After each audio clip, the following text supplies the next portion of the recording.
नमस्कार साथियों, आप सभी का बहुत-बहुत स्वागत है बातचीत कार्यक्रम के आज तीसरे एपिसोड में। और लगातार हम कोशिश कर रहे हैं आपको ऐसे व्यक्तित्वों से मिलवाने की जिन्होंने अपने जीवन से बहुत कुछ सीखा है। और आज जिन व्यक्तित्व से, जिन शख्सियत से हम लोग मिलने जा रहे हैं, उन्होंने बाराबंकी के एक छोटे से गाँव से अपनी जर्नी शुरू करी। और जब उन्होंने यात्रा शुरू करी तो शायद उनको नहीं पता था कि वो एजुकेशन यानी शिक्षा ले पाएँगे और शिक्षा इस कदर लेंगे कि वो शिक्षा जगत यानी शिक्षा शास्त्र जगत के एक प्रतिष्ठित व्यक्तित्व बन जाएँगे। और यात्रा भी चल रही है, यात्रा भी जारी है और कहाँ तक पहुँचेगी इसका अनुमान कोई लगा नहीं सकता। पर मुझे ऐसा विश्वास है जो उनकी प्रगति दिखती है, जो उनकी उन्नति दिखती है, मुझे ऐसा विश्वास है कि अगला समय और भी शानदार होने जा रहा है। और ये इंटरव्यू, ये साक्षात्कार उस यात्रा जो अब तक हो गई है उसकी बात करेगा। और मैं ये आपसे वादा करता हूँ आप सभी से, जब ये यात्रा आगे बढ़ेगी तो बीच-बीच में भी हम अ, डॉक्टर जितेंद्र पाल जी से आपको मिलवाते रहेंगे। जी हाँ, मैं बात कर रहा हूँ डॉक्टर जितेंद्र पाल जी की, जो आज हमारे साथ हैं। उनका बहुत-बहुत स्वागत है सर। जितेंद्र पाल सर, आपका बहुत-बहुत स्वागत, अभिनंदन। बहुत बहुत धन्यवाद डॉक्टर साहब। और आज हम लोग कोशिश करेंगे 2-3 पहलुओं पे बात करने की विशेष रूप से। एक तो जितेंद्र सर का जो एरिया ऑफ एक्सपर्टीज़ है, एजुकेशन का जो फ़ील्ड है, उस पे भी बात करेंगे डेफ़िनेटली। और उसके साथ-साथ वे एक परीक्षा होती है, बहुत विद्यार्थी परिचित होंगे, जो विद्यार्थी तैयारी भी कर रहे होंगे बहुत सारे, उसको बोलते हैं नेट की परीक्षा, national eligibility test. Assistant professor बनने के लिए, उच्च शिक्षा में कदम आगे बढ़ाने के लिए एक पहला पहला चरण हम उसको कह सकते हैं, मास्टर डिग्री लेने के बाद अगर कोई परीक्षा होती है, प्रतियोगी परीक्षा जो राष्ट्रीय स्तर पे होती है, राष्ट्रीय पात्रता परीक्षा उसको हिंदी में कहते हैं। तो उसकी तैयारी करवाते हैं सर लंबे समय से। बहुत सारे सैकड़ों विद्यार्थियों को मार्गदर्शन प्रदान किया है और सैकड़ों ने सफलता हासिल करी है। और बहुत सारे विद्यार्थी आपको सर के पढ़ाए हुए मिल जाएँगे जिन्होंने टॉप 10 में भी स्थान हासिल किया है, रैंक भी हासिल करी है। तो हम डिटेल में आज बात करेंगे और ये कन्वर्सेशन कुछ ऐसा बनाएँगे कि जहाँ पर जो विद्यार्थी तैयारी करना चाहते हैं, उनको भी समझ में आ जाए कि तैयारी शुरू कहाँ से करनी है और किस लेवल तक लेके जानी है। तो सर, जो पहला डिस्कशन हम शुरू करें, पहली बात हम करें, उससे पहले मैं जानना चाहूँगा जो आपकी जर्नी है, जो कह सकते हैं कि एक कच्चे मकान से शुरू हुई, संघर्षों के साथ शुरू हुई। कभी-कभी हमको एहसास नहीं होता है कि संघर्ष चल रहे हैं जीवन में, जब चारों तरफ संघर्ष ही होते हैं, तो समझ में नहीं आता कि क्या संघर्ष है और क्या आराम है। हर तरफ लगता है कि शायद यही जीवन है। तो उस जीवन में आपको आशा की किरण कैसे दिखी? कहाँ से वो बात शुरू हुई, जब आपको लगा कि मुझे इन हालातों को बदलना है? अ, जीवन का जो क्रम है, यूं कहा जाए कि जितनी जानकारी आज है उतनी शायद पहले नहीं थी। पहले तो बस इतना होता है कि एक क्लास पूरी करो और आगे बढ़ो, फिर पूरी करो फिर आगे बढ़ो। और जो एक सामान्य व्यक्ति के लिए ये होता है कि उसका परिवार कैसे चले, उसके व्यवस्था कैसे चले, वो समाज में अपने आप को उसी अनुरूप ढालता चला जाता है। लेकिन आगे बढ़ने में और वहाँ रहने में फ़र्क इतना होता है कि आप उस समाज में रह कर के अगर उसी अनुरूप हो गए, आपने अपने चिंतन को एक्सप्लोर नहीं किया, तो आप वहीं रह जाएँगे। अगर आप एक्सप्लोर करने लग गए, बहुत छोटी-सी आप प्रश्न करने लग गए, किसी अन्य व्यक्ति जो समाज में कुछ कर रहा है, उससे मिलने लग गए, तो वहाँ से आपको चेतना मिलती है, वहाँ से प्रेरणा मिलती है। और वो प्रेरणा ही थी हमारे लिए भी कि मैंने भी पढ़ाई की। बचपन में मेरी माताजी नहीं रही, तो मैं पहले राजस्थान रहा कुछ दिन, फिर वहाँ से वापस आ गया, गाँव में पढ़ाई की। और गाँव की स्थिति ये थी कि मेरे लिए तो एक समस्या ये थी कि मैं वहाँ इंग्लिश मीडियम से पढ़ा, यहाँ हिंदी मीडियम से पढ़ा। तो जब यहाँ आने के बाद तो मुझे यहाँ समझ में नहीं आता था क्या पढ़ाया जा रहा है। खैर स्थिति ठीक रही, लोगों से मिलना-जुलना रहा। और मिलने-जुलने के क्रम में धीरे-धीरे लोगों ने से कुछ न कुछ बताया। और बताने के क्रम में फिर मेरी मुलाकात एक भाई साहब जो शांति कुंज में हैं, अजय कुमार जी, उनसे हुई। और उन्होंने मेरा फॉर्म जो है देव संस्कृति विश्वविद्यालय में डाल दिया। वैसे तो मैंने फॉर्म डाला था एमए इन इंग्लिश के लिए, खैर एमए इन इंग्लिश नहीं था उस समय, तो उन्होंने एमए इन एजुकेशन में डाल दिया। बोले हमने आपका फॉर्म डाल दिया, जबकि हमें यहाँ के बारे में कोई जानकारी नहीं थी। उन्होंने वहाँ फॉर्म डाल दिया और ईश्वर की कृपा है, जहाँ हम कभी न जानकारी थी न कभी गए थे, पता नहीं कैसे वहाँ पहुँच गए। और जब वहाँ पहुँच गए तो वहाँ से आना बड़ा मुश्किल था। आए, लेकिन यूँ कहते हैं कि नहीं, मन वहीं बसा रहता है, तो अभी भी वही चीज़ें हैं। सही बात है। तो जो अगर मैं सही समझ रहा हूँ आपकी बात, कि आशा की किरण कहीं न कहीं शांतिकुंज देव संस्कृति विश्वविद्यालय ने आपको दिखाई। वहाँ के एक परिजन के माध्यम से आपको बोध हुआ कि नहीं, जीवन में अभी बहुत कुछ हासिल करना बाकी है। और जैसा कि श्रद्धेय कुलाधिपति जी अपनी कक्षाओं में भी कहते हैं कि हमारे विद्यार्थी जहाँ कहीं भी हैं, वहाँ देव संस्कृति विश्वविद्यालय का एक ज्योतिपुंज के रूप में विद्यमान है वे। अगर आप अभी वर्तमान में जिस कॉलेज में कार्यरत हैं, तो मैं यहाँ बताना भी आवश्यक है कि जितेंद्र सर जो हैं हमारे, वो लखनऊ के कॉलेज में असिस्टेंट प्रोफ़ेसर हैं और आयोग द्वारा उनका चयन हुआ है। और मैं हमेशा उनसे कहता हूँ कि आपको आगे चलकर लखनऊ विश्वविद्यालय का वाइस चांसलर बनना है। तो ये ये बात मैं यहाँ भी कह रहा हूँ। और लखनऊ विश्वविद्यालय नहीं तो कोई और विश्वविद्यालय, पर ये कुलपति तो बन के रहेंगे, ऐसा मुझे अनुमान है। और कुलपति केवल देखिए, जब भी हम लोग बात कर रहे हैं, हम लोग सभी गुरुदेव के बच्चे हैं, तो हम लोग पद के सेंस में बात नहीं कर रहे हैं। उस पद की सामर्थ्य के सेंस में, जब ये उस पद पे पहुँचेंगे तो और गुरुदेव का कार्य कर पाएँगे, इस उद्देश्य से मैं ये कह रहा हूँ। सर, एक और बात आपसे करना चाहूँगा, विश्वविद्यालय में आपको मैंने देखा है निरंतर, आपके पढ़ाने के तरीके की बहुत चर्चा होती है विद्यार्थियों में भी, शिक्षकों में भी। और मेरा सौभाग्य भी रहा है कि मैं एक ऐसे मित्र के रूप में कह लीजिए, या एक साथी स्टाफ के रूप में मैंने आपकी कक्षाओं में मैं बैठा भी हूँ, जहाँ मुझे लगता है आपके पढ़ाने का तरीका बड़ा ही रोचक है। और कई विषय ऐसे हैं जो गंभीर हैं, और मैं साफ शब्दों में कहूँ तो कई विषय थोड़े से बोरिंग भी होते हैं। जब किसी भी चीज़ के बैकग्राउंड की बात की जाती है, थ्योरेटिकल बात की जाती है, तो बोरिंग हो जाती है। तो जो आप ये रोचक बनाते हैं, उसमें आपके ग्रामीण अंचल से होने का आपको क्या फ़ायदा मिलता है? और क्या वो तरीका है जिससे अपनी क्लासेस आप रोचक बनाते हैं? अ, क्लास की रोचकता जो है वो 2 चीज़ों पे डिपेंड करती है। एक तो आपका विषय में ज्ञान कितना है और दूसरा आप सोसाइटी से कितना जुड़े हुए हैं। विषय में ज्ञान आपको कॉन्सेप्ट क्लियर करने में सहायता करता है और जब आप सोसाइटी से जुड़े होते हैं तो जो सोसाइटी के जो अनुभव हैं, जो जो प्रयोगात्मक चीज़ें हैं, उन चीज़ों को अपने आप विषय में शामिल कर पाते हैं। ग्रामीण अंचल से जुड़े होने के कारण मुझे ये फ़ायदा हुआ कि वहाँ क्या होता है जब भी छोटी-छोटी सी कठिनाइयाँ होती हैं, तो उन कठिनाइयों के समाधान के लिए गाँव में अक्सर तक जो बुजुर्ग होते हैं या जो हमसे श्रेष्ठ होते हैं, वो कहानियाँ सुनाते हैं या वो करके भी दिखाते हैं। अगर पॉसिबल होता है तो करके भी दिखाते हैं। तो ऐसी चीज़ों से क्या हुआ कि एक कहानी संग्रह भी मेरे पास बन गया। मैं छोटी-छोटी मैं पढ़ाता हूँ क्लास तो मेरी आदत है कि कॉन्सेप्ट क्लियर करने के लिए मैं कहानी सुनाता हूँ। कभी-कभी गलत भी हो जाती है कहानी लेकिन फिर धीरे-धीरे अभ्यास से ऐसा आ गया कि अब कॉन्सेप्ट बिल्कुल क्लियर हो जाता है। फिर मुझे अच्छा लगा विद्यार्थियों का रिस्पॉन्स भी अच्छा आया, तो फिर मैंने कि कहानियाँ पढ़ना शुरू की, खासकर जैसे मुंशी प्रेमचंद ऐसे प्रतिष्ठित लोगों की कहानियों को मैंने पढ़ना शुरू किया।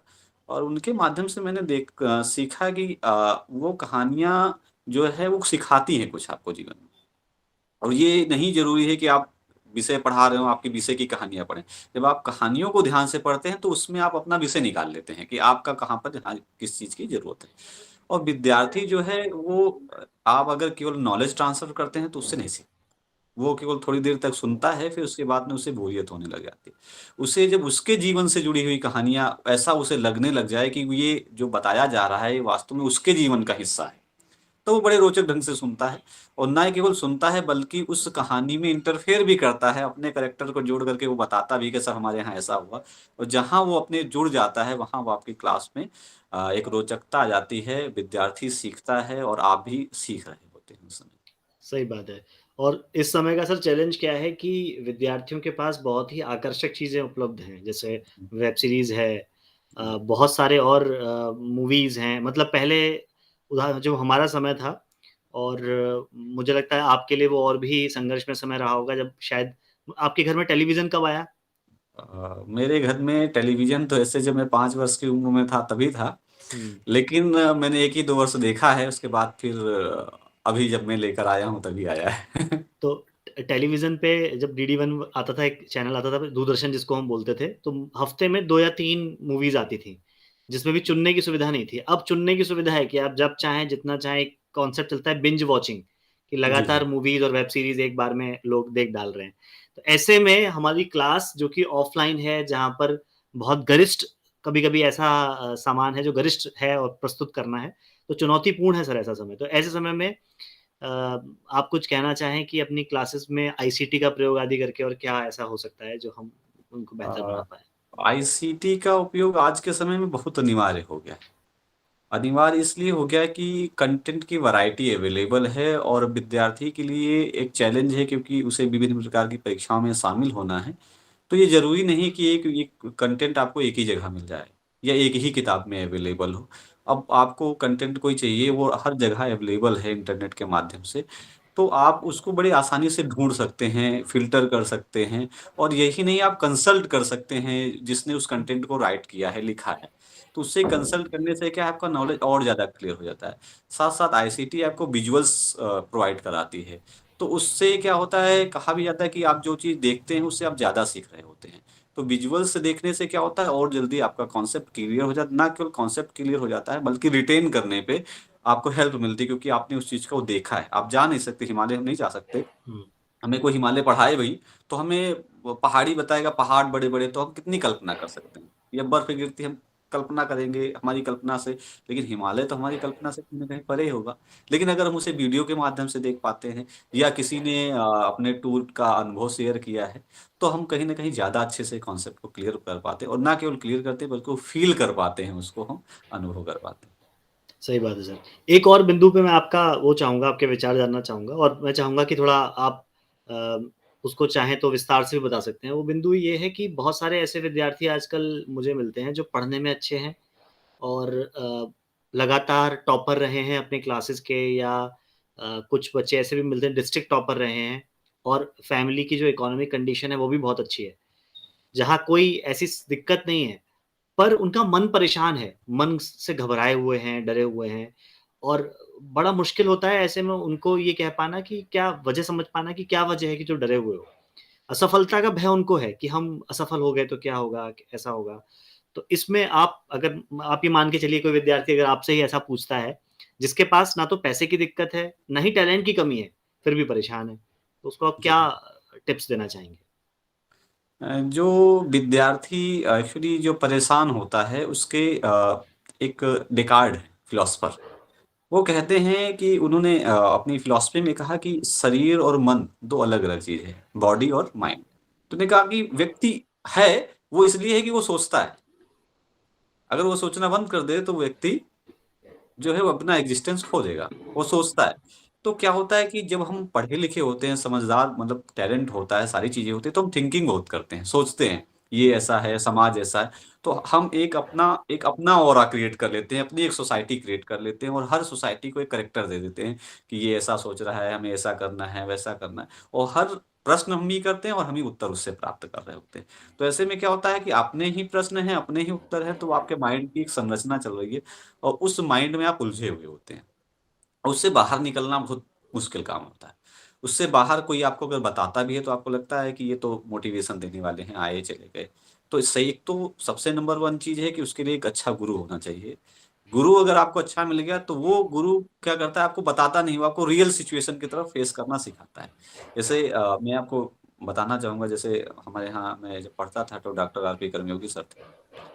तो कई बार ऐसी समस्या आई, मैंने चिंतन किया, सर अब क्या होगा, ये क्या होगा? तो वो मुझे ले गए, अपने साथ ले जाते थे, बोले कार में उठा के ले गए। शांतिकुंज ले गए, शांतिकुंज के बाहर उतर गए, बोले चलते हैं, और उसके बाद में पैदल गंगा जी तक ले गए। तो गंगा जी तक पैदल ले जाने के बाद उन्होंने रास्ते में हर तरह के लोगों को दिखाया, बोले ये देखो ये भीख माँग रहा है, ये देखो ये रिक्शा चला रहा है, ये देखो ये सामान बेच रहा है। बोले इसको देखो तो ज़रा, ये भी मनुष्य है, इसके भी हाथ हैं, इसके भी पैर हैं। अगर कोई सामान आप लेने जा रहे हो ठेले वाले से, तो वो आप कोई सामान परचेज़ कर लीजिए, आप उसे पैसे दे दीजिए, तो आपको कैलकुलेशन करने में देर लगेगी, वो जल्दी कर लेगा। इतना सही कैलकुलेशन उसका तेज़ होता है। तो बोले जब ये सर्वाइव कर रहे हैं, क्योंकि इनकी दुनिया इन्होंने बना रखी है। ये उसी में सर्वाइव कर रहे हैं, और आपने अपनी दुनिया अलग बना रखी है। तो जब आप अपनी दुनिया बना लेते हैं, तो प्रॉब्लम होती है। आप सोसाइटी में निकलिए, जाइए, लोगों से मिलिए कि जो मेरे को कभी-कभी प्रॉब्लम होती है, मेरे को भी जब आप जगह बैठे होते हैं, तो आपको लगता है कि आपको और आगे बढ़ना है, सोसाइटी का प्रेशर होता है। तो मैं जब यहाँ से जाता हूँ, तो मेरे एकदम रिक्शे पे लोग बैठे होते हैं। बूढ़ा व्यक्ति, जब मुझे लगता है कि मैं ठंडी है, नहीं निकल पाऊँगा, मैं नहीं चल पाऊँगा, मैं देखता हूँ रिक्शे पे एक बूढ़ा व्यक्ति वो रिक्शा चला रहा है और इंतज़ार कर रहा है कि कोई आए तो मैं ले जाऊँ, और सुबह ही पहुँच जाता है। वो शाम तक, रात तक, हो सकता है कितनी देर तक रुकता होगा, मुझे नहीं मालूम है। लेकिन जब उसको देखता हूँ, तो मेरे में आता है कि मैं तो यंग हूँ, मैं क्यों नहीं कर सकता हूँ? मैं इसलिए नहीं कर सकता हूँ कि मैंने अपनी दुनिया बना ली।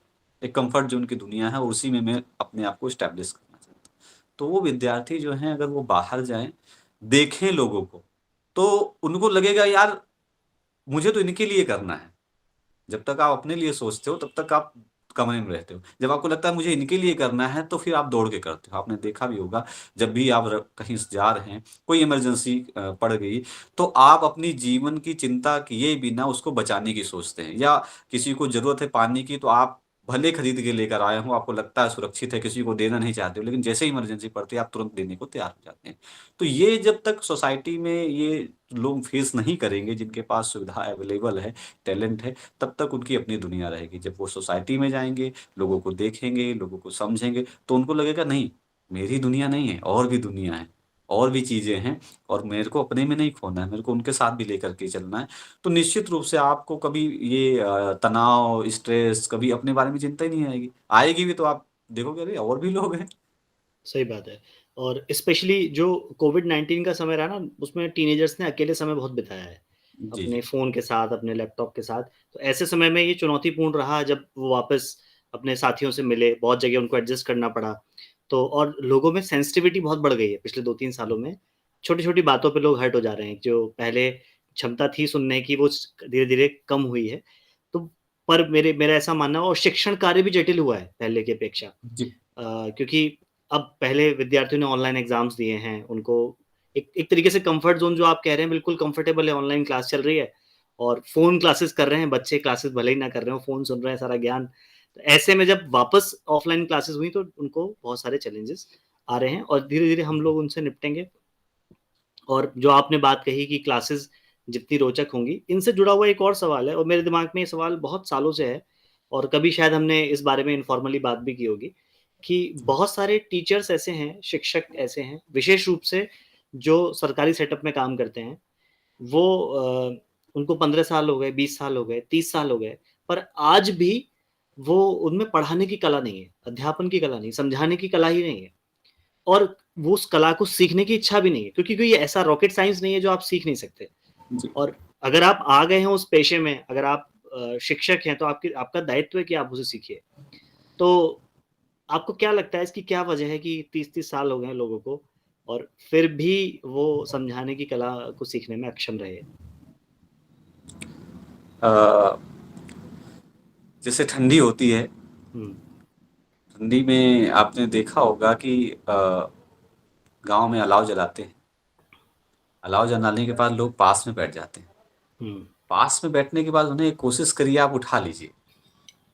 उनको भोजन भी करने जाना है, उनको उठा लीजिए, तो उनका बड़ा मुश्किल होता है। उसको छोड़ना बड़ा मुश्किल होता है, जबकि उनके लिए भोजन इंपॉर्टेंट है। उनके लिए और भी काम इंपॉर्टेंट है, लेकिन वो उसके पास उसी तरीके से, उसी चीज में वही उनकी दुनिया बन जाती है। उनको लगता है बस यही, इसके सिवा कुछ नहीं।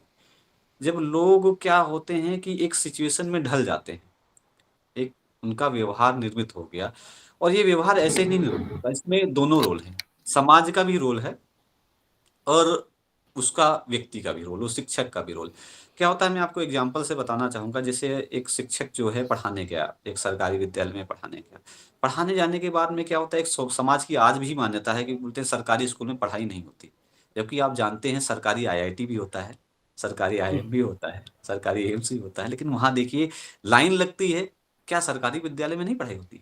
सरकारी विद्यालय में वो शिक्षक जाता है जो पहले प्राइवेट में ही पढ़ा रहा होता है, फिर एक भीड़ इकट्ठा होती है, एग्जाम देती है, उस एग्जाम को क्वालिफाई करके एक सुपर निकल के जाता है, और फिर वहां पढ़ाने की कोशिश करता है। फिर वो देखता है कि बच्चे आ रहे हैं, उन बच्चों को पढ़ाता है जिन बच्चों को कोई नहीं पूछता। हुँ, बाकी अच्छे बच्चे तो अच्छे स्कूल में चले गए, जिनको कोई नहीं पूछ रहा उनको पढ़ाने की कोशिश करता है। उनमें भी क्या होता है, पूरी तैयारी करके जाता है, कभी बच्चा आया और कभी नहीं आया, पूरी क्लास गायब है। बोले क्या हो गया? बोले आज खेत में काम था तो कोई आया ही नहीं, बच्चा ही नहीं हुँ, आया। अब वो गया, फिर एक गया, इस तरह से पढ़ाने गया। एक दिन गया, 2 दिन गया, 4 दिन गया, 10 दिन गया। अब 10 दिन तक उसने पढ़ाने की कोशिश की, 10 दिन तक कोई आया ही नहीं। फिर क्या हुआ, हैबिचुअल हो गया। अब वो नया पढ़ के नहीं जाता, अब वो हुँ, वही चीजें पढ़ के जाता है। फिर धीरे धीरे धीरे करके वो अपनी दुनिया क्रिएट कर लेता है कि मुझे कॉलेज में जाना है या स्कूल में जाना है तो मुझे क्या करना है, मुझे यहाँ बैठना है, इतने बजे चाय पीनी है, मुझे इन मुद्दों पे बातें करनी है। शिक्षण को छोड़ करके वो सारे मुद्दे वो डिस्कस होने लग जाते हैं। विद्यार्थी केंद्र नहीं रह जाता, फिर केंद्र जो है व्यक्ति की अपनी दुनिया हो जाती है, अपनी सोसाइटी हो जाती है। इसीलिए फिर क्या होता है, वो कुछ सीखता है ऐसा नहीं सीखता, वो हर चीजें क्या सीखता है जो उसके सोसाइटी के लिए जरूरी होता है। वो ट्रेडिंग सीख जाएगा, वो प्रॉपर्टी परचेज कैसे करना, बेचना कैसे, वो सीख जाएगा। वो और हर चीजें सीखता है, टीचिंग नहीं सीख पाता। किस निश्चित शिक्षक क्योंकि शिक्षक संघ का मेंबर बन जाएगा। हाँ, वो हर चीज बन जाएगा, लेकिन वो नहीं सीख पाता है। जबकि उसकी प्राइम रिस्पॉन्सिबिलिटी यही है। हम्म। भले बच्चा एक आए चाहे या दो आए, सीखना है, पढ़ाना है। लेकिन कारण क्या हो जाता है, दो एक परसेप्शन बन गया, पढ़ाई नहीं होती है, तो उनका भी परसेप्शन बन गया, पढ़ाई नहीं होती। अब वो पढ़ाते नहीं, जब पढ़ाते नहीं है, जब आप किसी कार्य को करेंगे नहीं, तो धीरे धीरे जो आपने स्किल सीखी वो खुद ही भूल जाएंगे। और नया बताने आता है तो उनको वो उस पर डिफेंस करते हैं कि बच्चा नहीं आता, हम सही बात कैसे है। पढ़ा। लेकिन सिचुएशन ये है कि बच्चा तब आएगा जब आप पढ़ाओगे। एक आएगा, एक पढ़ाओगे, एक क्वालिफाई होगा तो क्या है, दूसरा पढ़ेगा। एक छोटा सा यूट्यूब पे मिल जाएगा, एक वेब सीरीज है, वेब सीरीज नहीं कहेंगे, डॉक्यूमेंट्री है, मास साहब। मास साहब मस्त। उसका नाम है, मास साहब। तो उसको मुझे लगता है हर एक शिक्षक को भी देखना चाहिए, हर एक विद्यार्थी को देखना चाहिए, कैसे एक आईएएस ने अपनी नौकरी छोड़ करके और एक शिक्षक बन करके जहाँ कोई नहीं आना चाहता था वहाँ विद्यार्थियों को बुलाया, वहाँ विद्यार्थियों को पढ़ना सिखाया। और शिक्षक में कौशल डेवलप किए कि जब तक आप शिक्षण को रुचिकर नहीं बनाएंगे तब तक आप कुछ नहीं कर सकते। अगर आप ये सोच रहे हैं कि हम सब कुछ जानते हैं, तो सब कुछ तो कोई नहीं जानता। हर किसी को, गीता में भी कहा गया, श्री कृष्ण ने कहा कि कर्म के बिना तो मैं भी नहीं रह सकता। तो हम्म। कर्म करना है, और कर्म करने के लिए आपको नई चीजों के साथ अपडेट होना पड़ेगा। जैसे अब कोरोना आ गया, जिन्होंने कभी कहा हमें मोबाइल की जरूरत नहीं है, अब मोबाइल में शिक्षण से जो एकदम से पढ़ाना पड़ा तो नहीं पढ़ा पाए। और जो इस चीज के लिए इच्छुक रहे उन्होंने सीख लिया। जैसे आपने सुना होगा हमारे यहाँ महाकाल पे क्या लिखा है कि ये बदलाव का दौर है। आप शामिल हो गए तो ठीक है, आप और नहीं शामिल होंगे तो क्या होगा, आपको बदलना ही पड़ेगा, आपको कोई चेंज ऑप्शन होना नहीं है। ही। हाँ, अब ऑप्शन नहीं है। तो मैं तो रिक्वेस्ट करूंगा कि जो भी शिक्षण कार्य से जुड़े हैं उनकी पहली प्रायोरिटी ये होनी चाहिए। और दूसरी चीज होनी चाहिए, सीखने में कोई भी किसी भी प्रकार का वो नहीं सोचना चाहिए कि हम इनफेयर नहीं सोचना चाहिए, हमें नहीं सोचना चाहिए कि हम कैसे सीखें। सीखने का पड़ाव है, हमेशा सीखते रहिए, जहां से भी सीखने को मिले, छोटे से बड़े से, हर किसी से।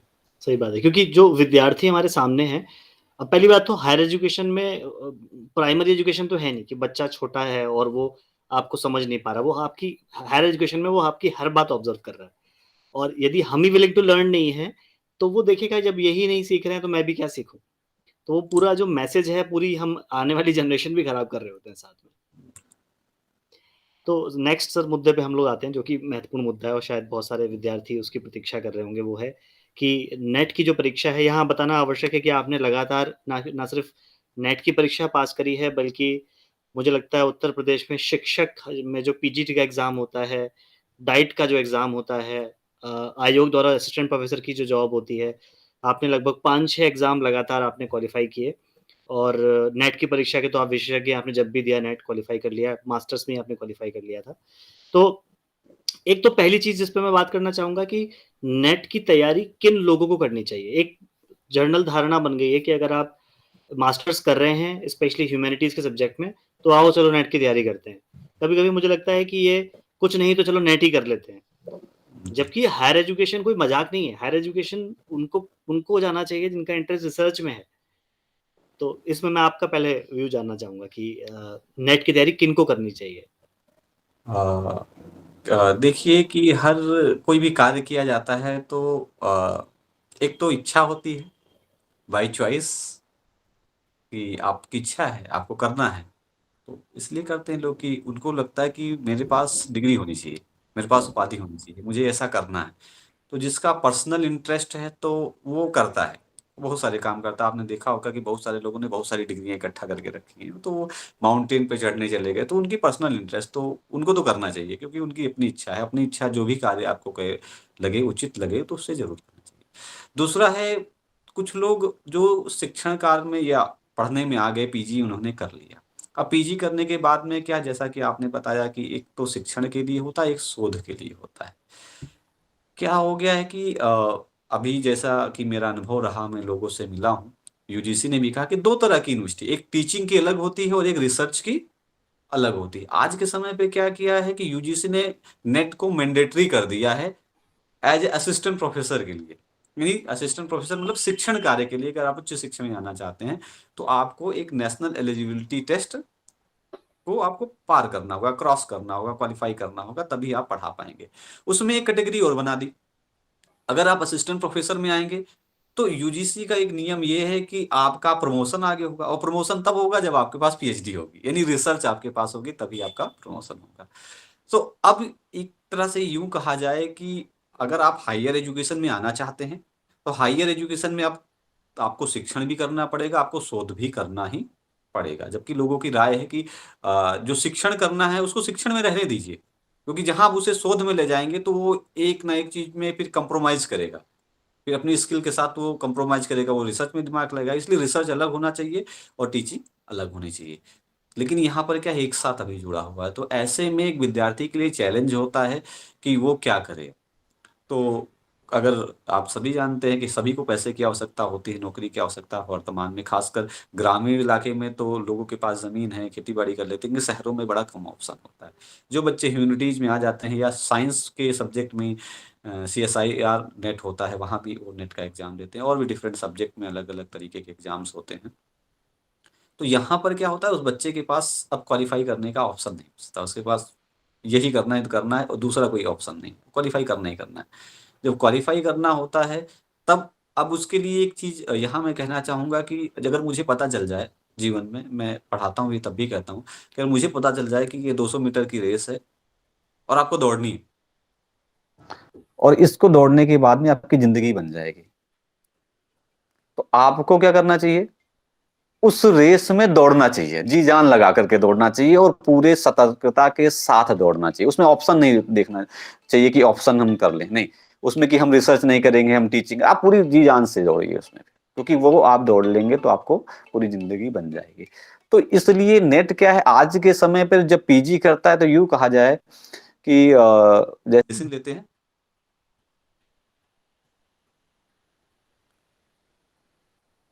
हम कोई मेडिसिन लेते हैं, तो मेडिसिन लेते समय क्या होता है, आपको एंटीबायोटिक साथ में दे दी जाती है, या कोई ऐसी चीज दी जाती है मेडिसिन के साथ में, आपको नुकसान करे तो ये, या सप्लीमेंट्री इसको लेने से आपको ये फायदा होगा।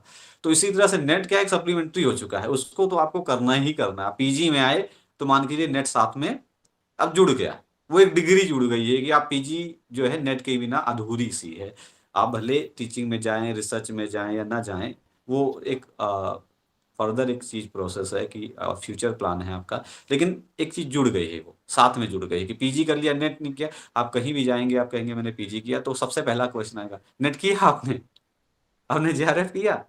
तो वो मान लीजिए एक इसेंशियल पार्ट बनेगा, जैसे हम फाइनल एग्जाम देते हैं, तो ऐसे मान लीजिए नेट एक क्या है हमारा एक, अब 4 सेमेस्टर के एग्जाम हो गए, अब एक सेमेस्टर का एक लाख आखिरी एग्जाम बचा है, और वो आखिरी एग्जाम जो है चारों का जो जोड़ है, एक बस। तरीके से ये भी कह सकते हैं कि जो आपने पढ़ाई करी है, 4 मतलब 4 सेमेस्टर, हो सकता है किसी ने ग्रेजुएशन से वही सब्जेक्ट पढ़ा हो, तो 10 हाँ। सेमेस्टर आपने कोई चीज़ पढ़ी है, तो हम्म। वो उसको पढ़ने पे आपका कमांड हुआ या नहीं, उसका भी एक प्रूफ है हाँ। कि आपने हाँ, ये सब्जेक्ट अच्छे से पढ़ा है। हाँ, वो स्पेशली मतलब जहाँ हाँ, जी जी, जहाँ तक मतलब ह्यूमैनिटीज़ समझ, का प्रश्न है, जहाँ तक जी ह्यूमैनिटीज़ का प्रश्न है, वहाँ पर जी, तो विशेष रूप से जहाँ पर कोई ऐसी एज़ सच स्किल बेस कोई जॉब नहीं है, वहाँ आपको ये प्रूव करना है कि वो सब्जेक्ट में आपका कमांड है, तो नेट की परीक्षा एक अच्छा तरीका है। जी। अपनी तैयारी भी अच्छी हो जाती है उसके माध्यम से सब्जेक्ट को लेकर। जी, आप कुछ कह रहे थे? नहीं नहीं नहीं, आपने उस चीज को क्लियर कर दिया तो कहने की हाँ, जरूरत नहीं पड़ी। ठीक है। हम लोग ये जानना चाहते हैं यहाँ पर कि जो विद्यार्थी नेट की तैयारी करना चाहते हैं, उनको आप थोड़ा-सा ये बता दीजिए कि मतलब नेट की परीक्षा का पैटर्न क्या है, कैसे उसको करना है? तो आप बताते जाएँगे, उसमें जो भी और सवाल मुझे लगेंगे बीच-बीच में पूछता रहूँगा कि क्या कहाँ से शुरू करना है और कहाँ तक पहुँचना है? मुझे लगता है कि अगर आपने पीजी में एडमिशन लिया, किसी भी विद्यार्थी ने पीजी में एडमिशन लिया, तो जैसा कि मैं पहले कह रहा हूँ कि 4 सेमेस्टर के बाद में एक और एग्जाम होता है, फाइनल चारों का निचोड़ होता है। तो आप ये पहले ही डिसाइड कर लीजिए, उसमें बाद में मत करिए कि अब हमें नेट करना पड़ेगा। नहीं, नेट क्या है, उसका एक पार्ट है, मान लीजिए उसकी बिना डिग्री अधूरी सी है। जब आप उसे पार्ट बना लेते हैं तो आप पे बर्डन खत्म हो जाता है, और उसी समय से आप प्रिपरेशन करना शुरू कर देते हैं कि हमें फाइनल एग्जाम की तैयारी करनी है। जैसे हम फाइनल एग्जाम की तैयारी के लिए इंटरनल टेस्ट को मजबूत करते हैं, तो उसी तरीके से आप नेट की तैयारी को उसका पार्ट बना लिया, तो क्या होगा, आप पे बर्डन नहीं रहेगा, और पहले से ही जिस दिन से आपने एडमिशन लिया, उस दिन से आपने उसको पढ़ना शुरू कर दिया। खासकर गलती कहाँ होती है कि जब बच्चे पीजी में एडमिशन ले लेते हैं, तो उन्हें नेट के बारे में कुछ को तो मालूम होता है, कुछ को नहीं मालूम होता है, या मालूम भी होता है तो कहते हैं तो लास्ट सेमेस्टर में एग्जाम देना, तब तक सोचेंगे। ठीक है, अब लास्ट सेमेस्टर में जब वो पहुंचते हैं, तब तक सिचुएशन एक जैसी तो होती नहीं है। फर्स्ट ईयर में प्रेशर कम था, फर्स्ट सेमेस्टर में, सेकंड में थोड़ा और बढ़ गया, थर्ड में और बढ़ गया, फोर्थ में बच्चों को डिजर्टेशन भी बनाना है, इंटर्नशिप भी करनी है, घर वाले भी बुला रहे हैं, और भी कई सारे प्रेशर हो गए। अब ऐसे में क्या होता है, नेट भी एक अलग चीज होती है, उसके लिए आपको टाइम देना पड़ता है, तो बड़ी मुश्किल होती है। तो यहाँ पर क्या है कि विद्यार्थी को फर्स्ट सेमेस्टर में ही सोच लेना चाहिए। ठीक है, फर्स्ट सेमेस्टर में अगर उसने सोच लिया कि मुझे नेट करना है, ये हमारा इसका पार्ट है, तो उसी समय वो तैयारी की शुरू कर देता है। और जब उसी समय वो तैयारी करता है तो उसके लिए कहीं अलग से शिक्षक की जरूरत नहीं पड़ती है, ना अलग से किसी कंटेंट की जरूरत पड़ती है, ना गाइड की जरूरत पड़ती है, ना बुक की जरूरत पड़ती है, किसी की जरूरत नहीं पड़ती। वो उसका पार्ट होता है, क्लास में शिक्षक पढ़ा रहा होता है सिलेबस पे, उसे कोई प्रॉब्लम होती है, वो उसी समय कंटेंट, उसी समय उसको प्रॉब्लम को क्लियर कर देता है। आप शिक्षक से पूछोगे, निश्चित रूप से शिक्षक आपको बताएगा। अगर उसे नहीं किसी कारणवश वो आपके सिलेबस का पार्ट जो पढ़ा रहा है उससे इतर भी है, तब वो कहेगा ठीक है हम आपको अलग से बताएंगे, लेकिन बताएगा जरूर, आपको कॉन्सेप्ट जरूर क्लियर करेगा। तो क्या आप उसी समय पैरेलल आप तैयार होते जा रहे हैं। तो जब आपका नेट का एग्जाम आएगा तो आप पे बर्डन नहीं होगा, आप बिल्कुल रेडी होंगे, उस चीज के लिए प्रिपेयर होंगे, और सारी कॉन्सेप्ट क्लियर होंगे। थोड़ा बहुत रहेगा तो कहते नहीं है कि आप फाइनल टच देंगे उसमें, और फाइनल टच देंगे तो आपका क्वालिफाई हो जाएगा। एक बार सर अगर आप पैटर्न भी दो बता पेपर, दीजिए, पैटर्न क्या है नेट के एग्जाम का? पैटर्न अब जो है, इस समय दो पेपर होते हैं, एक फर्स्ट पेपर होता है, एक सेकंड पेपर होता है।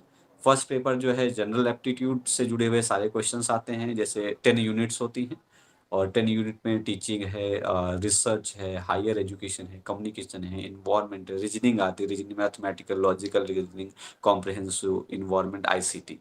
ठीक है, ये सारी चीजें जो है जो एक टीचर के लिए इसेंशियल होती हैं, एक शिक्षक को जानना चाहिए, वो सारी की सारी स्किल्स के बारे में पेपर वन चर्चा करता है। ठीक है, और पेपर सेकंड आता है, पेपर सेकंड में भी 10 यूनिट होती हैं। पेपर सेकंड जो होता है वो आपके विषय से जुड़ा हुआ होता है। विषय में क्या है कि 10 यूनिट में लगभग में जो हम पीजी में 4 सेमेस्टर में पढ़ते हैं वो सारा 10 यूनिट में वो नेट कवर कर लेता है। और पहले क्या था, क्वेश्चन जो आते थे वो फैक्चुअल आते थे, फैक्ट पूछा जाता था। अब थोड़ा सा सीबीएसई ने एनटीए कराता है, पहले से यूजीसी कराता था, फिर सीबीएसई ने कराया, अब एनटीए कराने लगा। तो उसमें क्या, उसने पैटर्न थोड़ा सा बदल दिया। अब क्वेश्चन जो है कॉम्प्रिहेंसिव आने लगे। क्वेश्चन दिया जाएगा, आपको पढ़ना पड़ेगा, अगर आपने पढ़ रखा है, समझ रखा है अपने विषय को, तो अब आप आसानी से उत्तर दे देंगे। अगर आपने समझ नहीं रखा तो आपको उत्तर देने में बड़ी दिक्कत आएगी। तो समझना कैसे होता है, समझना आप किताब से नहीं समझ सकते ना, किताब से पढ़ करके तो आप नॉलेज जानकारी ले सकते हैं, इंफॉर्मेशन ले सकते हैं, अंडरस्टैंडिंग नहीं निकाल सकते। अंडरस्टैंडिंग के लिए क्या करना पड़ेगा, वो शिक्षक के पास जाना पड़ेगा। तो इसीलिए जो क्लासरूम में शिक्षक पढ़ाता है तो आपको वो इन्फॉर्मेशन तो सब जगह है, गूगल से भी ले सकते हैं, वो अंडरस्टैंडिंग डेवलप करता है, रिफ्लेक्शन डेवलप करता है। तो वो सारी चीजें जो है इन 10 यूनिट पेपर वन में और पेपर टू में 10 यूनिट। आप ऐसा नहीं कि अपने विषय के विशेषज्ञ बन गए, बस ठीक है हम इसी से काम चल जाएगा, नहीं। आपको जो 10 यूनिट है पहले से आप देख लीजिए, आपको रिसर्च भी है चाहिए, आपको टीचिंग एप्टीट्यूड चाहिए, क्योंकि आप शिक्षक बनने जा रहे हैं। तो शिक्षक बनने के लिए आपके पास नॉलेज आप डिलीवर नहीं कर पा रहे तो बड़ी प्रॉब्लम। आप शिक्षक बनने जा रहे हैं, आपको रिसर्च की नॉलेज नहीं, क्योंकि आप जो बच्चे को बताएंगे तो खोज के तो लेकर आएंगे, कुछ नया बताएंगे, ऐसा थोड़ी पड़ी रटी रटाई परंपराएं बताएंगे। आपको हायर एजुकेशन में है तो हायर एजुकेशन का सिस्टम मालूम होना चाहिए, कि बच्चा पढ़ रहा है, आपसे फ्यूचर प्लान पूछ रहा है, आप बता ही नहीं पा रहे, तो दिक्कत है। आपसे वो कम्युनिकेशन स्किल के बारे में, क्यों, क्यों एक शिक्षक के लिए कम्युनिकेशन स्किल बहुत ज्यादा जरूरी होती है। वो नॉलेज जो है वो कैसे सरल से सरल रूप में ट्रांसफर करे। खासकर क्या होता है जब बच्चा फर्स्ट ईयर में आता है, और जो फर्स्ट ईयर में पढ़ता है, फिर सेकेंड यानी फोर्थ सेमेस्टर, फर्स्ट सेमेस्टर से फोर्थ सेमेस्टर में उसमें कितना अंतर आता है। मैंने देखा ज्यादातर शिक्षक क्या होता है, जो फर्स्ट सेमेस्टर में पढ़ा रहे होते हैं उसी लहजे में, उसी पैटर्न में वो फोर्थ सेमेस्टर में पढ़ा रहे होते हैं, जबकि बहुत बड़ा अंतर है। एक न्यू है और एक क्या है, उसमें पक्षु का है फोर्थ सेमेस्टर में, तो दोनों के अंडरस्टैंडिंग में, दोनों के मेच्योरिटी में डिफरेंस आ चुका है। तो यहाँ पर अगर वो कम्युनिकेशन अच्छे से जानता है, टीचिंग अच्छे से जानता है, तो वो क्या डिफरेंस कर पाएगा कि इन बच्चों को हमें कैसे डील करना है और दूसरे बच्चों को हमें कैसे डील करना है। फिर कॉम्प्रहेंशन है, चैप्टर दिया जाता है, उसको पढ़ करके आप उसका एसेंस कैसे, खासकर हम लोग जब पहले पढ़ते थे तो कहानियों के माध्यम से कहानी का सार क्या है ये पूछा जाता था। रीजनिंग पूछी जाती है, जनरल रीजनिंग होती है, बहुत हाई लेवल की नहीं होती है। जो सामान्यता इसलिए पूछी जाती है कि ये शिक्षक जो है, शिक्षक को लॉजिकल होना चाहिए, उसको ये नहीं होना चाहिए कि वो रटी रटाई परंपराओं को जाए। गुरुदेव ने भी कहा है, परंपराओं की तुलना में विवेक को महत्व दे। तो विवेक होना चाहिए, रीजनिंग डेवलप करता है, अर्थमेटिकल भी और इसलिए लॉजिकल, दोनों रीजनिंग को जोड़ा गया। इसके साथ आईसीटी जोड़ा गया है। आप तकनीकी से अपडेट रहिए, ये ना हो कि आप टेक्नोलॉजी में भी पीछे हट जाएं, पीछे रह जाए। नहीं, तकनीकी से अपडेट रहिए ताकि बच्चों को लेटेस्ट टेक्नोलॉजी से आप परिचित कराते हैं, लेटेस्ट टेक्नोलॉजी के माध्यम से शिक्षित करते हैं। इसके साथ ही आइस इन्वायरमेंट भी जोड़ा गया कि जिस सराउंडिंग में आप रहते हैं वो सराउंडिंग आपके लिए बहुत इंपॉर्टेंट। तो उस सराउंडिंग को कैसे बेहतर बनाएं, उससे कैसे विद्यार्थियों को जागरूक करें। जो चाणक्य ने कहा था, प्रलय और अ, निर्माण। निर्माण जो है वो शिक्षक की गोद में रहता है। तो वो इसीलिए रहता है कि वो सब अगर वो नहीं जानेगा तो आप आधा अधूरा नॉलेज लेकर क्या करेंगे, रेक्टिफाई नहीं कर पाएंगे, सही नहीं कर पाएंगे ना। शिक्षक को सारी जिम्मेदारी दी गई है भाई। इसीलिए भगवान और जो है गुरु में डिफरेंस करने के लिए गुरु बताता है ना। तो गुरु जब जानकारी होगी उसे सबका, अगर उसे पार्शियल जानकारी हो गई, एकांगी हो गया वो, तो दिक्कत हो जाएगी। तो उसे समग्र जानकारी के लिए सिलेबस दो पैटर्न में, दो भागों में डिवाइड कर दिया गया कि आप अपने विषय के विशेषज्ञ भी बनिए, लेकिन साथ साथ आप क्या है, आप सामान्य चीजों के बारे में, जनरल अवेयरनेस के बारे में भी सीखिए ताकि सही रूप से बच्चे को नॉलेज ट्रांसफर हो पाए। सही बात है। बहुत-बहुत धन्यवाद सर, मतलब बिल्कुल सही तरीके से आपने उसका महत्व भी बताया और उन यूनिट्स के नाम भी बताए। कितने-कितने नंबर्स के होते हैं दोनों पेपर ये? अब ये 100 मार्क्स के हो गए हैं। 50-50 क्वेश्चंस आते हैं, 50 क्वेश्चंस आते हैं, और शायद अब 7 पैटर्न में बदलाव आया है, शायद एक में 100 आते हैं। 150 टोटल क्वेश्चंस हो गए हैं। पर क्वेश्चन जो है 2 मार्क्स का होता है, तो टोटल 300 का हो गया है पैटर्न। और हो सकता है कि आने वाले समय में बदलाव हो। इसीलिए क्या कहा जाता है कि विद्यार्थी जो है इसके लिए, जहाँ से अगर वो स्वयं से पढ़ रहे हैं तो एनटीए की वेबसाइट से लगातार अपडेट करते रहें। अगर वो किसी कोचिंग सेंटर से या किसी इंस्टीट्यूट से या किसी शिक्षक से संपर्क से पढ़ रहे हैं तो वहाँ से अपडेट होते रहें, ताकि उसमें ये न रहे कि ऐसा पहले बताया गया था तो ऐसा होना चाहिए, बदल गया। 2000 पहले रिटर्न में था, फिर रिटर्न के बाद में एमसीक्यू पे आया, एमसीक्यू से फिर 3 पेपर होते थे, 3 से फिर 2 हो गए, फिर समय कम हो गया, फिर क्वेश्चन। तो इसके लिए क्या है, अपडेट रहना चाहिए। इसके लिए ये नहीं कि कल बताया गया, हो सकता है आज चेंज हो जाए, हो हुँ, सकता है कि आने वाला जो इस सेमेस्टर में इस बार जो है 6 मंथ में एग्जाम हुआ, हो सकता है अगली बार में नेगेटिव मार्किंग आ जाए। तो उसके लिए अपडेट रहना बिल्कुल जरूरी है। क्योंकि दुनिया भी क्या है ना धीरे-धीरे अपग्रेड हो रही है, बहुत सारे बदलाव हो रहे हैं, तो एनटीए भी अपग्रेड हो रहा है, सीबीएसई भी अपग्रेड हो रहा है, एनईपी आ चुकी है, नेशनल एजुकेशन पॉलिसी 2020 आ चुकी है। एक और सवाल बहुत सारे बच्चे करते हैं कि सर कोई किताब बताइए, जिससे नेट की तैयारी हम लोग फर्स्ट सेमेस्टर से शुरू कर सकें, क्योंकि आम तौर पे कोई भी कोचिंग जॉइन करना संभव नहीं होता फर्स्ट सेमेस्टर से, अवेयरनेस भी नहीं होती, पर वो किताब पूछते हैं, बोलते हैं सेकंड पेपर तो हम लोग कर लेंगे, अपने नोट्स बना लेंगे। फर्स्ट पेपर की कोई किताब बताइए जिससे हमारा बेसिक्स स्ट्रॉन्ग हो जाए। जी जी जी। ये कहना, कोई एक किताब हो जिससे सब चीजें मिल जाए, बड़ा मुश्किल सा होता है, खासकर उसके लिए जो शिक्षक मेहनत से पढ़ाता है।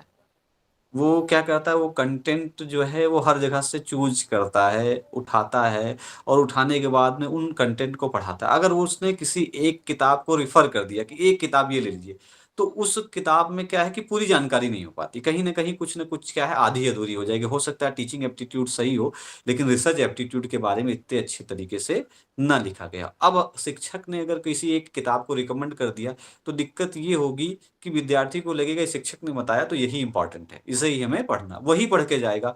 तो एक में तो अच्छे नंबर लेकर आएगा, लेकिन दूसरी तीसरी यूनिट में गड़बड़ हो जाएगा। तो यहाँ पर मेरी ये सलाह रहती है विद्यार्थियों को, खासकर विद्यार्थी पीजी में पढ़ रहे होते हैं, तो कहीं ना कहीं उनके आसपास लाइब्रेरी होती है। तो लाइब्रेरी में क्या है कि वो जो सिलेबस अपना डाउनलोड कर लें, उस सिलेबस में डाउनलोड करने के बाद अगर वो लाइब्रेरी है, लाइब्रेरी में जाएंगे, तो यूनिट वाइज, जैसे टीचिंग एप्टीट्यूड है तो टीचिंग एप्टीट्यूड अगर वो पढ़ रहे होंगे, वहाँ उनके यहाँ डिपार्टमेंट है, तो डिपार्टमेंट से कंसल्ट कर सकते हैं कि हमें ये टीचिंग एप्टीट्यूड के बारे में जानकारी, कोई भी विभाग है, आप जाएंगे तो निश्चित रूप से वहाँ से अच्छी जानकारी मिलेगी। पढ़ाने वाला शिक्षक को अच्छे से जानकारी बताएगा, तो वहां से ले सकते हैं। या लाइब्रेरियन के पास जाएंगे, तो लाइब्रेरियन आजकल जहाँ अच्छी यूनिवर्सिटी है वो अपडेट रहते हैं, तो आपको टीचिंग एप्टीट्यूड की किताबों के बारे में लिस्ट दे देंगे, ये किताबें हैं, और किताबों के बारे में आप आसानी से पढ़ेंगे। जब आप पढ़ेंगे तब आपको खुद पता चल जाता है। सबसे बड़ी विशेषता ये होती है, आप दूसरे के, जैसे मैंने कुछ खा लिया, आप ये पूछिए कैसा लग रहा है, तो मैं अपना स्वाद बता पाऊंगा ना। हो सकता है वो स्वाद आपको डिफरेंट अलग लग रहा हो, आपको चीजें अलग, थोड़ा सा ज्यादा अच्छा, ज्यादा टेस्ट में अलग चाहिए, तो मेरे स्वाद से आपके स्वाद में अंतर है। तो ऐसे में विद्यार्थी को अगर वो सेल्फ करेगा, सेल्फ सर्च करेगा, तो उससे ज्यादा ब्रॉड लेवल पे चीजों को जानकारी मिल जाएगी। सही बात है। दूसरी चीज है, एक तो ये हमने बता दिया किताब हो गया, अगर लाइब्रेरी, अगर घर पे है तो क्या करें। अब कहाँ लाइब्रेरी जाएगा, बच्चों की समस्याएँ होती हैं, भाई लाइब्रेरी कहाँ जाए? तो आजकल क्या है कि बहुत सारे व्हाट्सएप ग्रुप हो गए, टेलीग्राम ग्रुप हो गए और इसके साथ गूगल ने एक सुविधा दी, गूगल बुक्स। आप इंटरनेट पे टाइप करें, जैसे गूगल खोलते हैं उससे गूगल बुक्स।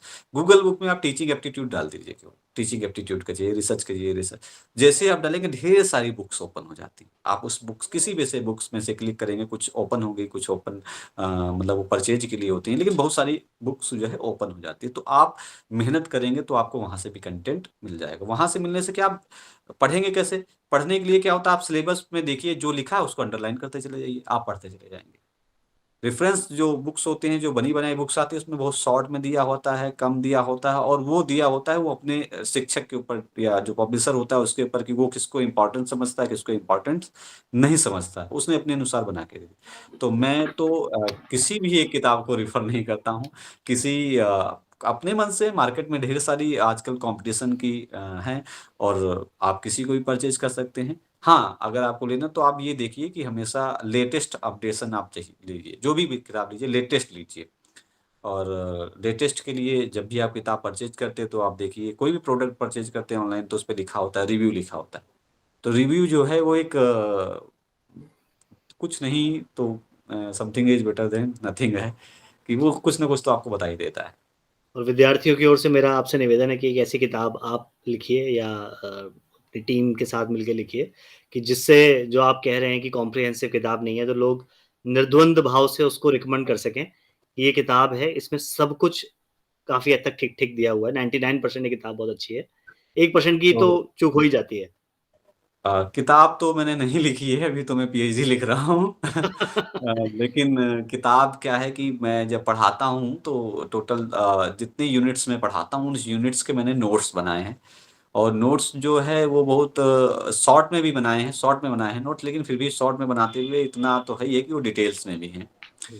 और वो नोट्स जब भी मैं पढ़ाता था तो मेरी एक चीज़ थी कि उसको मैंने अपने तक सीमित, मैंने गुरुदेव से सीखा कि कोई चीज़ अपने तक सीमित मत रखो। नॉलेज को, खासकर ज्ञान को तो अपने तक सीमित मत रखो, और ये मत सोचो कि ये मैं मेरा है तो मैं इसके पेटेंट कराऊंगा, मैं इसका कॉपीराइट कराऊंगा मैं। तो मैंने उसको नोट्स को विद्यार्थियों को जब भी मेरे पास आया, जिसने भी कहा, मैंने उसको सेंड कर दिया। तो स्थिति ऐसी भी मुझे देखने को मिली है कि लोगों ने मेरा नोट्स मुझे जो है ट्रांसफ़र करके बोला कि सर ये नोट्स बढ़िया है, इससे आप इससे दुनिया गोल पढ़ाइएगा। है। हाँ, मैंने कई सारे बोले सर यहाँ कोचिंग इंस्टीट्यूट में ये वाले नोट्स से सर पढ़ाया गया है, या इसके ये कंटेंट यहाँ से पढ़ाया गया। तो फिर नोट्स क्या होता है, जब मैं पढ़ाता हूँ तो मैं अपडेट करता रहता हूँ।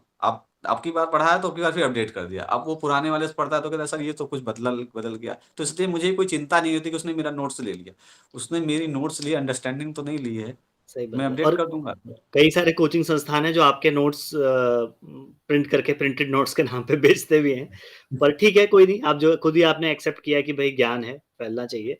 और जो अपडेशन है, आप अक्षर और वाक्य ले सकते हो, समझ तो डेवलप करनी जी, पड़ती है।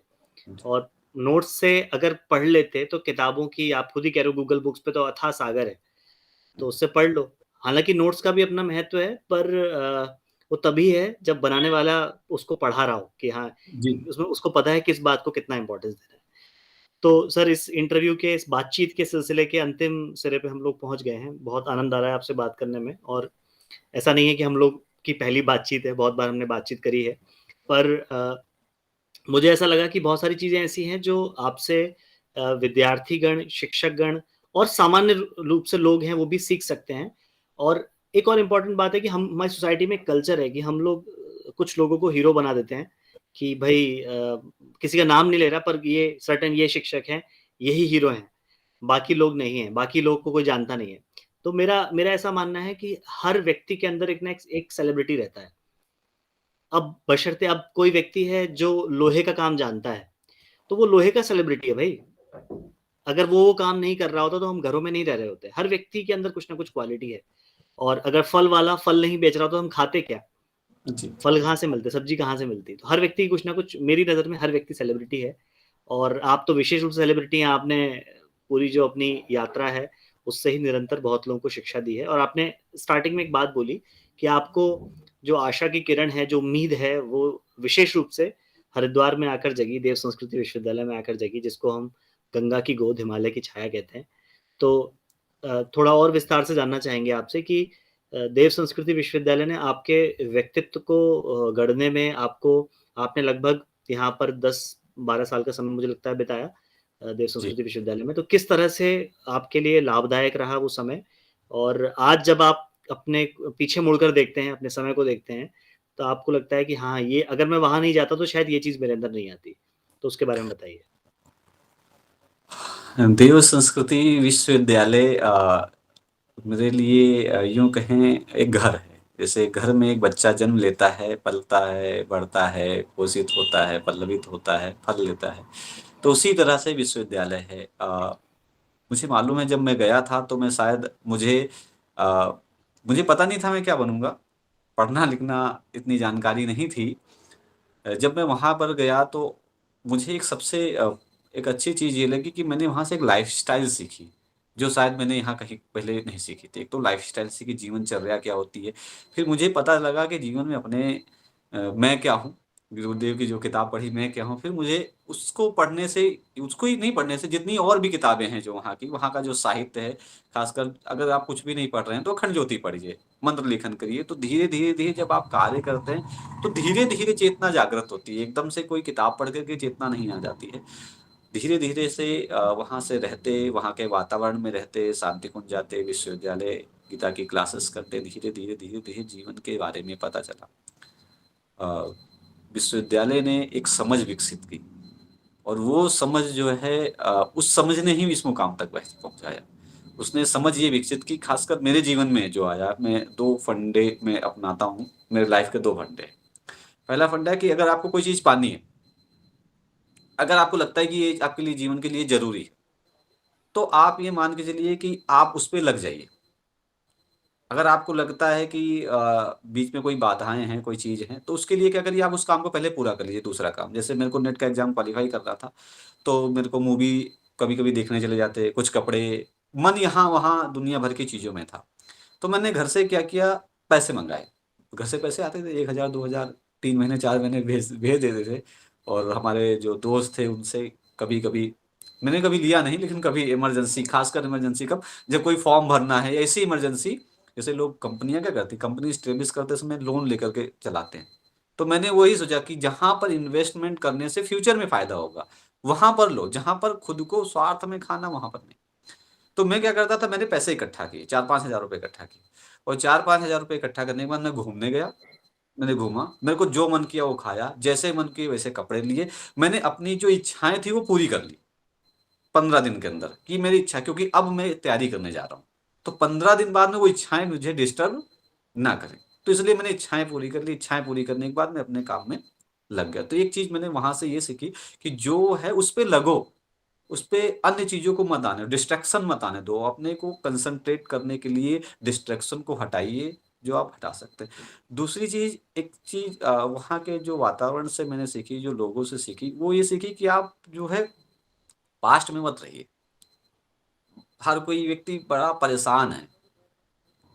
मैंने ये गलत कर दिया, परेशान, मैंने ये अच्छा कर दिया तो वो बार-बार सोच रहा है मैंने अच्छा कर दिया, मैंने इनको दान दे दिया, मैंने इनको ये कर दिया। अब वो कहीं भी जाता है तो वही चीज़ें। अब उसके दिमाग से वो चीज़ें तब तक नहीं निकलती जब तक कोई फिर बड़ा अच्छा ना कर दे और कहीं किसी और ने अच्छा कर दिया तो उसको टेंशन हो जाती है कि अब मेरा नाम गड़बड़ हो गया। हुँ, अगर वो व्यक्ति गड़बड़ करके आ गया तो दिन भर वही सोचता है मैंने गड़बड़ कर दिया, मैंने ये कर दिया, मैंने ये कर दिया। तो मैंने वहाँ पर एक चीज़ ये सीखी कि जो है वो वर्तमान, अब आप जो कर चुके हैं वो कर चुके हैं। अब आप नया स्टार्ट करिए। आप जो कर चुके हैं नया कैसे स्टार्ट करिए, तो वहाँ मैंने एक, हमारे, मैं 12th में पढ़ता था, हमारे गुरुजी थे। वो कहते थे बेटा जो कुछ भी तुम करो जीवन में, वो मुझे आके बता देना। अगर तुम चोरी करके आए, मर्डर करके आए तभी बता दोगे तो मैं तुम्हें बचा लूँगा। लेकिन अगर तुमने मुझसे झूठ बोला तो फिर मैं तुम्हें नहीं बचाऊँगा। तो मैंने विश्वविद्यालय में एक चीज़ सीखी कि मुझे कोई भी कार्य करना होता है, आज की भी स्थिति है कि मैंने कोई गलत किया या मैंने कोई सही किया तो मैं गुरुदेव को बता देता कि मैंने ये गलत काम आज मैंने किया है और ये सही काम मैंने आज किया है। तो मैं उससे फ्री हो जाता हूँ, रिलैक्स हो जाता हूँ कि मैंने गुरुदेव को बता दिया और ये भी कहता हूँ गुरुदेव ये सही है, ये मेरे को लग रहा है मेरे को गलत है तो मेरे को आप दंड दीजिए। ठीक है? मेरे को आप इसका पनिशमेंट दीजिए, मैं इसके लिए रेडी हूँ और इसके लिए रेडी नहीं हूँ, मैं भविष्य में वो गलती नहीं करूँगा। ये भी, ये नहीं। तो मैं उस चीज़ से फ्री हो जाता हूँ और फ्री होके मैं आगे की सोचता हूँ, जो गुरुदेव ने कहा कि अब अच्छा कर। अब तेरे को पता चल गया ना, तूने गलती करी, तूने एक्सेप्ट कर लिया, एक्सेप्ट करने के बाद में क्या करना है, अब अच्छा करना है। तो वो चैलेंज जो है वो मैं स्वीकार करता हूँ कि मैं कर चुका हूँ, अब आगे बढ़ना है। जब ऐसे आप सोचते हैं, ऐसे चिंतन करते हैं, तो आप स्ट्रेस फ्री रहते हैं। आप कहते हैं ठीक है, जो हुआ हुआ, अब गुरुदेव अब नई राह दिखाइए, नए तरीके से करिए। तो ये 2 चीज़ें मेरे लाइफ की थी और यही 2 चीज़ें आज तक यहाँ लेकर के आई हैं। गुरुदेव चैलेंज स्वीकार करना सिखाते थे, चैलेंज स्वीकार करिए, चैलेंज नहीं लेंगे तो ज़िंदगी में आगे नहीं बढ़ेंगे। और वहाँ मुझे लगता है कि जो भी विद्यार्थी आता है, जो गीता की क्लासेस में जब जाता है और गीता के श्लोक पढ़ता है, तो वो अर्जुन जैसा विषाद में जाता है, और जब वहाँ से बाहर आता है, तो वो अर्जुन के विषाद जैसा नहीं रहता है। फिर वो खड़ा होता है बाण लेकर के, और जो है चीज़ों को फिर रणभूमि में खड़ा हो जाता है। तो विद्यार्थी, हमने जो वहाँ सीखा वो यही सीखा कि कैसे आप बाहर निकले। आज देखिए ढेर सारे पढ़े लिखे युवा, जो आपने पहले प्रश्न किया, टैलेंटेड, बड़े स्ट्रेस में हैं, सब कुछ होते हुए भी स्ट्रेस में। भाई ऐसा क्या है, क्यों आप स्ट्रेस में हैं? तो वो चैलेंज, जो आने वाला चैलेंज है, उसके लिए वो अपने आप को एक्सेप्ट नहीं कर पा रहे हैं। उनको लगता है कि अब क्या होगा, जो है ही नहीं उसके बारे में सोच रहे हैं। कहते हैं माया, गीता क्लास में कहते थे माया जो है ही नहीं, उसके बारे में वो फियरफुल रहते हैं। जबकि आप, विवेकानंद ने बताया, वी आर पोटेंशियल डिवाइन, हम सब डिवाइन है, एक्सप्लोर करने की चाहिए। तो आपको एक स्थान चाहिए होता है, हर किसी को एक स्थान चाहिए होता है, हर व्यक्ति को एक व्यक्ति चाहिए होता है। वो व्यक्ति, वो स्थान ही आपको आगे ले जाता है। आप वो कहीं भी है, ज़रूरी नहीं है कि आप जो है कहीं पर जाइए, कहीं दिव्य स्थान पे जाइए। स्थान तो हर जगह, जहाँ भी आपको मिल जाए, जिसको भी आप संपर्क में आ जाए, आपको अच्छा बताने वाला।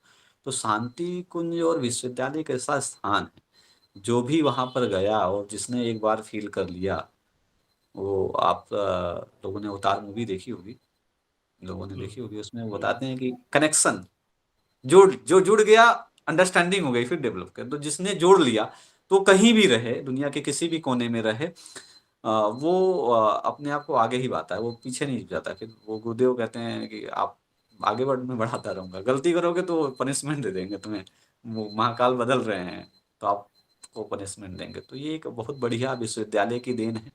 और विश्वविद्यालय आपको जीवन जीना सिखाता है। जब जीवन जीना सीख जाते हैं, तो बाकी सारी चीज़ें तो सेकेंडरी हैं।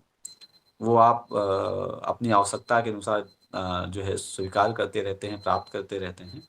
और विद्यार्थियों को, हम तो विद्यार्थी बन के ही वहाँ गए थे, और आज भी हम वहाँ के लिए तो हम विद्यार्थी ही हैं।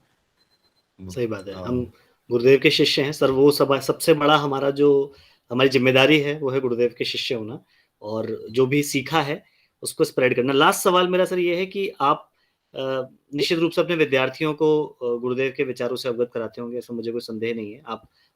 वो आप अवॉइड भी नहीं कर सकते, वो चाहे अनचाहे वो आपके मुँह से निकल ही पड़ेंगे वो विचार। और कुछ आप ऐसा करते हो जो अन्य हमारे जो विद्यार्थी हैं विश्वविद्यालय के या शांतिकुंज के परिजन हैं, जो अक्सर ये कहते हैं कि हम अपने काम में व्यस्त हैं, समय नहीं मिल रहा है।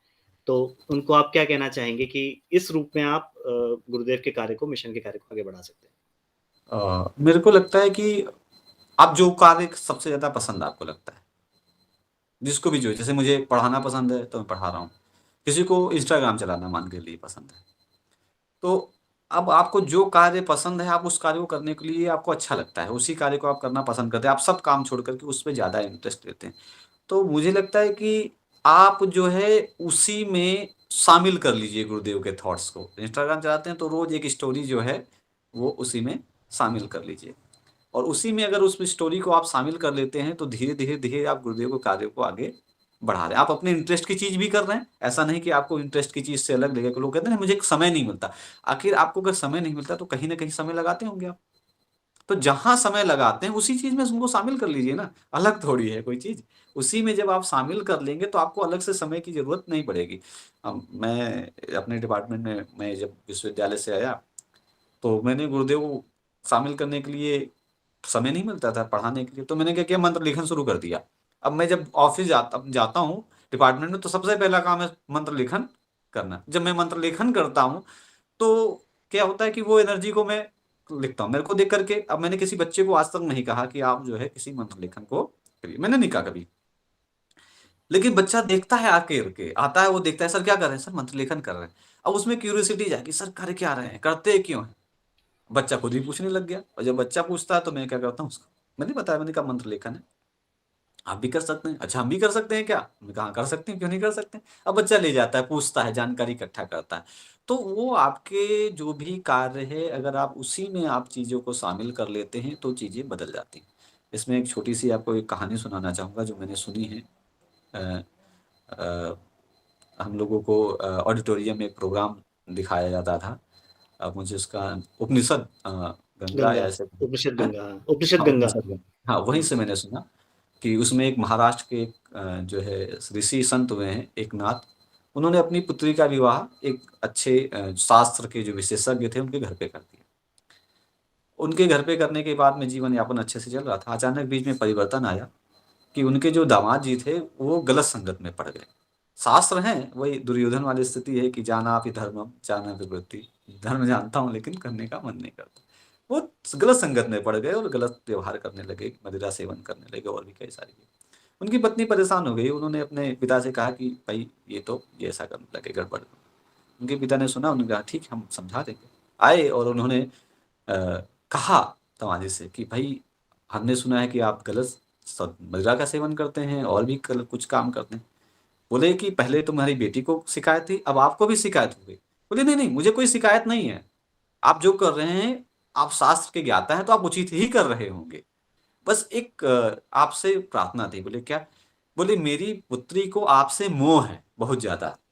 वो आपको किसी दूसरे के साथ नहीं देखना चाहती है, दूसरी चीज़ में नहीं देखना। तो एक काम करिए, उसका मोह खत्म कर दीजिए। उसका मोह खत्म हो जाएगा तो आप मुक्त हो जाएँगे। बोले अच्छा, तो क्या करना है? बोले कि जब भी आप जाइए, घर से निकलिए तो किसी एक ग्रंथ का एक ले लीजिए, उसको उसे आप अध्ययन कराते रहिए, ताकि उसका मोह खत्म हो जाए। बोले ठीक। दूसरे दिन क्या हुआ, जब वो घर से निकलने लगे, तो उन्होंने कहा कि उन्हें याद आ गया कि अरे! आपके पिता को मैंने वचन दिया था कि मैं किसी एक ग्रंथ को आपको पढ़ाऊँगा, श्लोक समझाऊँगा। उन्होंने कहा ठीक है, गीता से शुरुआत करते हैं। गीता ली उन्होंने और गीता से एक श्लोक पढ़ाया, चले गए पहले दिन, फिर दूसरे दिन दूसरा श्लोक पढ़ाया। जैसे-जैसे वो श्लोक पढ़ाते गए, वैसे-वैसे उन्हें खुद आत्म-अनुभूति होने लगी कि जो कर रहे हैं वो सही नहीं है। नहीं है। तो खुद ही बदल गए, खुद ही बदल करके उस चीज़ में शामिल हो गए।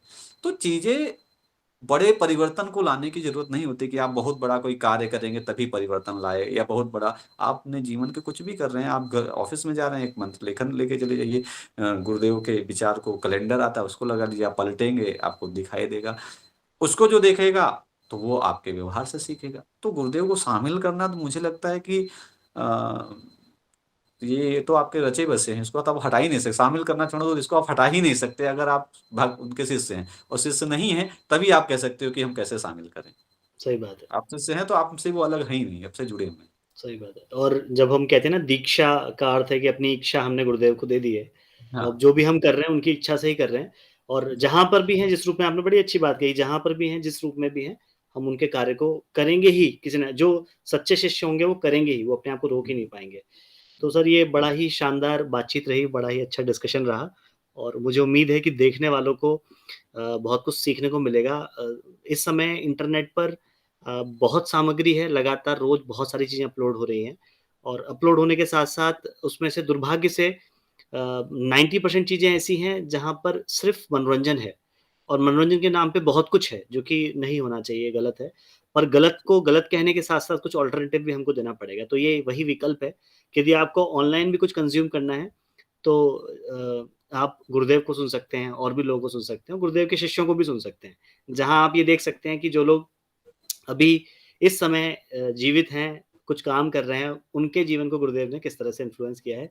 तो जितेंद्र सर बहुत-बहुत धन्यवाद आपका हमसे जुड़ने के लिए और ये निश्चित ही हमारी आखिरी बातचीत नहीं है। हम लोग आगे भी विभिन्न मुद्दों पे मिलते रहेंगे, बातचीत करते रहेंगे, जैसा भी आपको समय होगा उसके अनुसार और मुझे लगता है कि आपको भी इसमें आनंद आया होगा।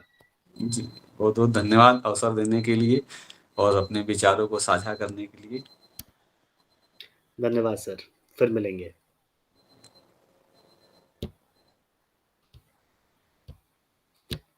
तो हम लोगों ने अभी सुना डॉक्टर जितेंद्र पाल सर को और उनके अनुभवों के माध्यम से जाना कि अ, विभिन्न पक्षों पे हमने बात करी कि शिक्षण कार्य के क्या आयाम हैं, उनके अपने जीवन से हमने बहुत कुछ सीखा और गुरुदेव के विचारों ने, देव संस्कृति विश्वविद्यालय ने, शांति कुंज ने उनके जीवन को किस तरह से बेहतर बनाने में सहयोग किया और बड़ी इंपॉर्टेंट बात वो कह गए कि शांति कुंज आप एक बार आते हैं, अपना मन फिर यहीं छोड़ जाते हैं और मन आपका हमेशा एक जुड़ाव अनुभव करता है, एक अपनापन अनुभव करता है और गुरुदेव कहते हैं और कोई हो ना हो पर मैं तुम्हारा हूँ और ऐसी बात वही क्लेम कर सकते हैं जो निरंतर हर क्षण हमारे साथ हैं। साथ ही उन्होंने नेट को कैसे क्वालिफ़ाई करना है इस पे भी मार्गदर्शन प्रदान किया।